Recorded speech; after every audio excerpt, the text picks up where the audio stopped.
কদিন আগে আমি রান্না করেছিলাম কাঁচকলা, আলু, লাউ ডাঁটা দিয়ে চিংড়ি মাছ দিয়ে জিরের ঝোল বানিয়েছিলাম। তো টপের মধ্যে কিছু লাউ ডাঁটা হয়েছিল, তো লাগিয়েছি তাই জন্য। তো লাউ ডাঁটা দিয়ে এখন চিংড়ি মাছ দিয়ে জিরের ঝোল বানাবো। তো দেখতেই পাচ্ছ চিংড়ি মাছটা কেটে নিয়েছি, ধুয়ে লবণ হলুদ মিক্স করে ভেজে নিচ্ছি। আর এখানে দেখো আমি লাউ ডাঁটাটা কেটে নিয়েছি আর কচি কচি পাতা ওগুলোও নিয়ে নিয়েছি। তো লাউ ডাঁটা তো আমার খেতে খুব ভালো লাগে, তোমাদের কেমন লাগে অবশ্যই কমেন্টে জানাবে। আর পুরো ভিডিওটা দেখার অনুরোধ রইল। আর দেখতেই পাচ্ছ চিংড়ি মাছটা ভাজা হচ্ছে। আর এখানে দেখো আমি জিরে ফোড়ন দিয়ে, শুকনো লঙ্কা ফোড়ন দিয়ে, পেঁয়াজ ভেজে সমস্ত সবজি দিয়ে দিয়েছি।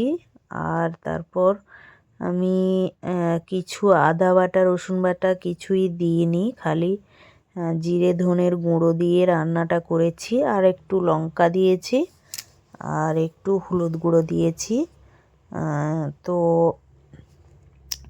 তো দেখো ভালো করে সবজিটা ভেজে নিয়ে আর একটা টমেটোও দিয়েছি।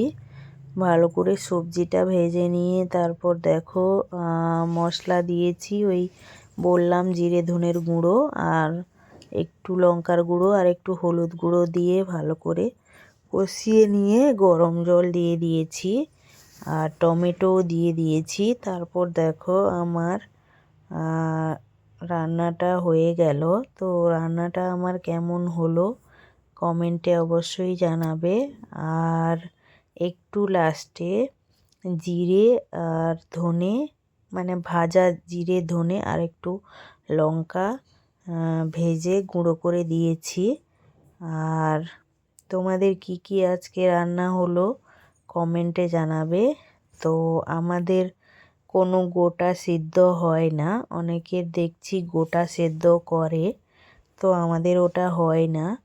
তো কাদের কাদের হয় কাদের কাদের হয় না কমেন্টে অবশ্যই জানাবে। আর সেদিন দুপুরে রান্না ছিল উচ্ছে আলু মাখা আর হয়েছিল কাঁচকলা, আলু, লাউ ডাঁটা, চিংড়ি মাছ দিয়ে জিরের ঝোল। তো সবাই অবশ্যই পুরো ভিডিওটা দেখে তারপর কমেন্টটা করবে। আর ফেসবুক তো করতেও ভালো লাগে না, আবার না করলেও কীরকম মন খুঁটখুট করে, এরকম কার কার হয় কমেন্টে অবশ্যই জানাবে। সবাই ভালো থাকবে, সুস্থ থাকবে, টাটা সবাই।